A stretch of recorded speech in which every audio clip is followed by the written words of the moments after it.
Jataka 339, Bavaru Jataka.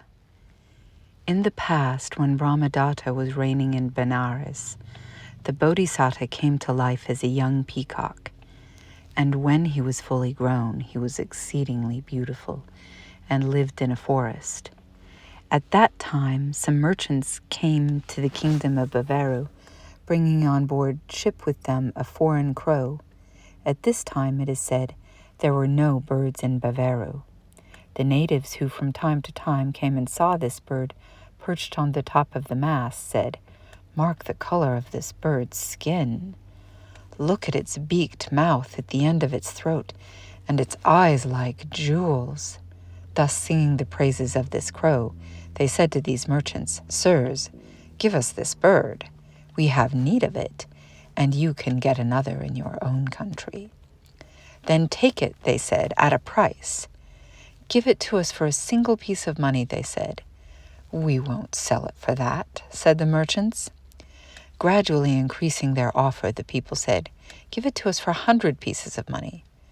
"It's very useful," the sailors replied. "But let there be friendship between us and you."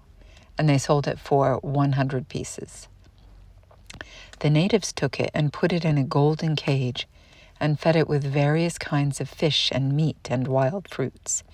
In a place where no other birds existed, a crow endowed with 10 evil qualities attained the highest gain and glory.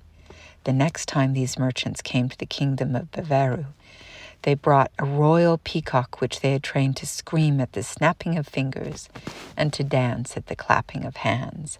When a crowd had gathered together, the bird stood in the forepart of the vessel and, flapping its wings, uttered a sweet sound and danced. The people that saw it were highly delighted and said, "This king of birds is very beautiful and well trained. Give it to us." The merchants said, "First, we brought a crow. You took that. Now we have brought this royal peacock, and you beg for this too. It will be impossible to come and even mention the name of any bird in your country. Be content, sirs," they said. "Give this bird to us and get another in your own land." And raising the price offered, they at last bought it for 1,000 pieces. Then they put it in a cage ornamented with the 7 jewels and fed it on fish, flesh, and wild fruits, as well as with honey, fried corn, sugar water, and the like. Thus did the royal peacock receive the highest gain and glory. From the day of his coming, the gain and honor paid to the crow fell off, and no one wanted to even look at it. The crow no longer getting food either hard or soft, the cry of "caw, caw" went and settled on a dunghill. The teacher then repeated these verses. Before the crested peacock had appeared, crows were with gifts of fruit and meat revered.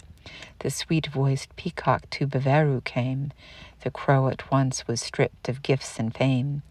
So man to diverse monks due honor paid, till Buddha the full light of truth displayed. But when the sweet-voiced Buddha preached the law, from heretics their gifts and praise all men withdraw. After uttering these 4 verses, he thus identified the Jataka.